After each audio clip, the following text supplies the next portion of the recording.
When am I going to use this, dude? You'll use it one day. All right. You ready to go? Yeah. So welcome back to Rotary Lounge Home Garage Edition. We're jumping back on the failed attempt to get my FD started. If you watched the previous episode, maybe Gabe can clip the failures. This time it's gonna happen. I mean, it's leaking. It's not leaking a lot.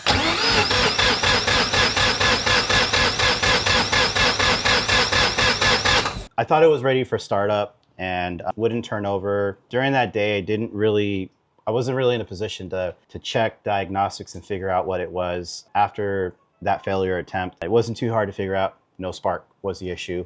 Doing a bunch of research, making a bunch of phone calls, talking to some experienced Rotary friends, I was kind of hit with making more of a common sense decision. I typically am no stranger to going against the grain and going against what most people find. This is the easy path. This is a much harder path. Don't go that way. I want to go that way. But on this route, when I had no spark, doing continuity checks on the triggers, everything was wired properly. Basically came up to the point of the power FC needed to be gone into and settings needed to be set to accept the modern type of coils that I put on the car. With that, the next step actually would entail me paying for a unit that would have costed quite a bit of money, and still with that, it was that unknown territory. Is that enough to actually get this car to run, get the spark to work? And the answer is probably yes, but the amount of time that I'd have to research, spend on it, Haltech wasn't too far away, and I'm sure you can see what my decision was. This is not in the car anymore. So Power FC is no more in the Simple Setup FD. Thank goodness. The other reason why it was just so easy is there's just so much information out there. There's so many options with getting the support you need. I didn't want to touch my engine wire harness that I already built. So Haltech actually makes an adapter harness for stock engine harness that you can plug in. Then you can run a Haltech Elite, Nexus, you name it, and it's mostly plug and play. So that's where we're at now. This video, you're not gonna find it as what a gender reveal is. Will it start, will it not? The car started, guys, so maybe Gabe could plug that in as well. Wait, hold on. Yeah, it started for a really, really stupid reason.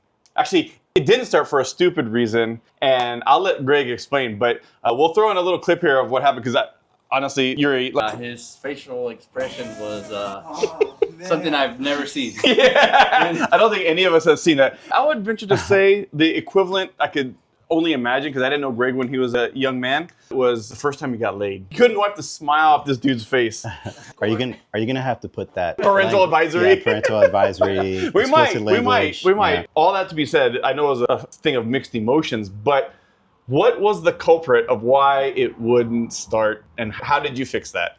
Okay, so no spark was the issue. I could have probably got it running just by, again, having the appropriate program so I can get into Haltech, change the settings so it would fire and read signal properly.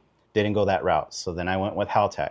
Rewired the ignition inputs or the triggers to its own dedicated harness. Actually, it looked really good. I put a ton of time into wiring it and making sure it was going to be really nice. And everything checked out. Problem was, every time I tried doing the spark test, no spark. So even having some help from Steve at Dynasty Motorworks, thank you, by the way, he actually was able to show me how to get into the oscilloscope function and actually check pulses. Everything checked out fine. Still no spark. So during that time, actually, there's so much to cover.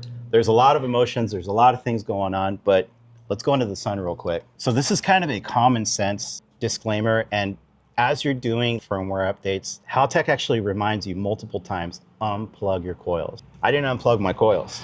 So I melted a good set of VR38 coils here. So after we were doing all this testing, yeah, look at all that. Dang. We pretty much determined, hey, we've got coils that are gone. Again, negligence, you could call it whatever. My head wasn't in the right place because the car didn't freaking work. So I killed a perfectly good set of VR38 coils. So those look like briskets. You're actually right. So, ordered another set, and there was just this new hope that was in me. And I can't believe it may have come down to how simple it was. Plug these things in, spark check, no spark. So then emotions are running wild. I actually had planned, we were having a little party. Yeah. And I was hoping that this was just going to work out where I could fire this car up in front of all my buddies and everybody's here to like see the excitement. Everything's going to work out because I put the new coils on. Put the new coils on, there's no spark. I already knew it's not going to work. So emotions again are just they're in the dumps. So we had a little bit of a break, get on the phone with Steve at Dynasty, and we're looking through the laptop, checking a few things, and let me show you a reenactment. Should we just do a reenactment? What would have actually happened? Yeah, wait. So we were here for what, maybe half hour, 45 minutes. Yuri was here working on the car. Everybody's working on it. We're still trying to check stuff out. We're flooding the engine. Yeah. We're getting things kind of sorted out, dialed in, whatever. And then Yuri had to leave. He had to go tend to husband duties and daddy duties. And then we were messing with it. And then Steve said something to me while and you were working on the engine bay and he said something to me. Yeah, so Steve basically had this inclination. He's like, hey, are you sure the harness is connected in properly? Gabe said, should be, but let me go check. And then all of a sudden, this is the connector, right? Not the actual connector, but the style connector. So anybody that's actually worked with these before, you got a rubber seal here. So as soon as you press this in, the satisfying click, well, there it is. Mine didn't have the satisfying click. Gabe experienced the satisfying click because the whole time that I'm troubleshooting no spark, this was not fully engaged. Yeah. So lo and behold, we're scrambling. We're trying to set up so we can do another spark test, and we've got plenty of spark now. So our next move at that point was, let's just fire the car up. I was not prepared for that. So when the car ran, we didn't do any injector settings, anything at all. So it was just pure excitement because the car just came to life. So unexpected. And so I think Yuri came up with the temporary, at least for now, nickname of the car, the Glade plug-in, right? Yeah. Plug it in, plug it in. Anyways, so fixed it, fired up. Yeah. Everybody saw the clip. Greg's happy, got laid. Great. So now here we are full circle, and today we're gonna fire it up for real, I think. We're gonna try. We're gonna try, okay? Okay. So we've got more settings relative to what's on the car. Again, I've already fired it up, and it's a completely different car compared to our first startup. There's still quite a bit to go and set up, but definitely in the right direction. This car didn't work, guys. For years, it was in pieces. A lot of the things that I custom made here and worked on, it's super one-off, unique stuff. And just for the thought that the car is actually going to work was so far away, and just focusing on making that happen, it actually became scarier as it got closer. And when it didn't work, I was almost okay with that because you just don't know what to expect when it works. And there's a lot more work that goes into it to make it roadworthy. So when you get used to failures, you almost expect it and want it to happen. So absolutely. But we've broken that, so no more failures. So we're going to start the car, I think, and just giving you guys an update where the car is and the fact that it's running now, and Greg gets to do all the fun stuff after it gets the car running. So what do you say? Should we do it? Let's try it out. All right. All right. So first off, we're going to plug in the battery that just doesn't give up. Is the harness still plugged in? We're going to find out. All right. So we've got that. Now let's do a key on and then make sure we're on the Haltech. Oh. Hey, how's your FD doing, by the way? How's the FC doing, by the way? FC's probably doing a little bit better. Okay, one at a time. It's okay. One at a time. Okay. So we have a fuel fitting leak. So this is just going to absorb a little. All right. That should hold it. You got the fire extinguisher handy? Yes. All right, Yuri.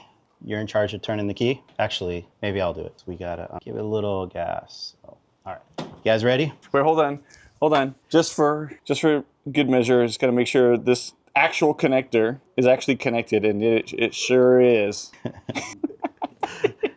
All right, let's do it. All right.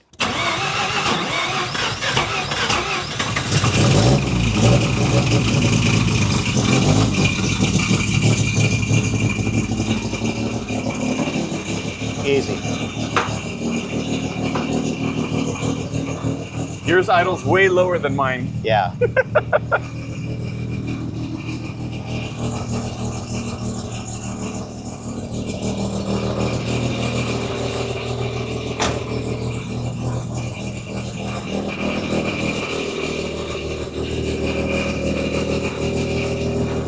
Well, it's official. Your car runs, right? So there's no excitement. There's no celebrations. That was actually on the weekend. But there you have it. It works.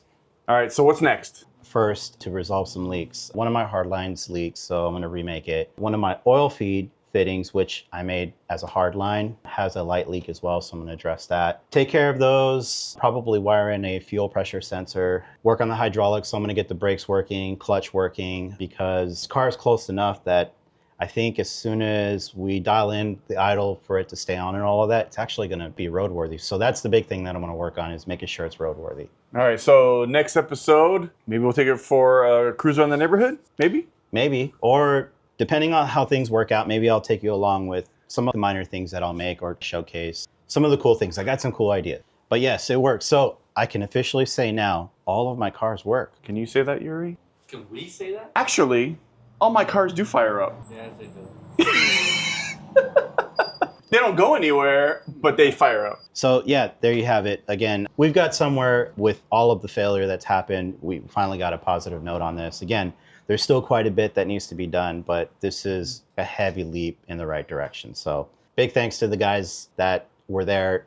There's a lot of phone calls, a lot of text messages. As far as just, I picked a lot of guys' brains. You know who you are, and thank you for the time that you've put into it. Yeah, I'm excited. This is going to turn out to be something that should be really cool. I think it's going to be timeless, where regardless of how long it's going to be, it's always going to be cool to look at and appreciate. So yeah. And you're no longer on the Power FC. Hallelujah. Period, correct my ass. Yeah. That part hurts. That part hurts because that was originally part of the plan, but I understand it, and I already knew that this was going to be a crossroad that I was going to run into.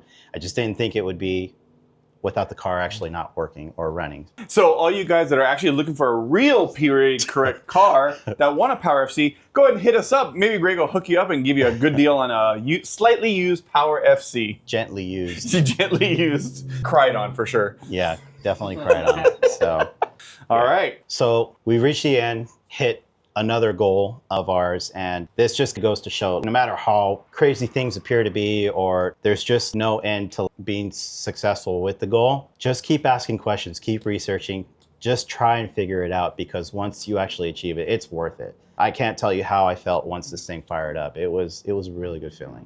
So stay on those projects, guys. And if you like what you see, just keep following up on the journey, because it's nowhere near its, I guess, final way it should be. The details will get a lot cleaner, a lot nicer. I think it's going to be cool. In the comments, let us know if you want us to cover Yuri's FC build. Make him accountable for that shit. No comment.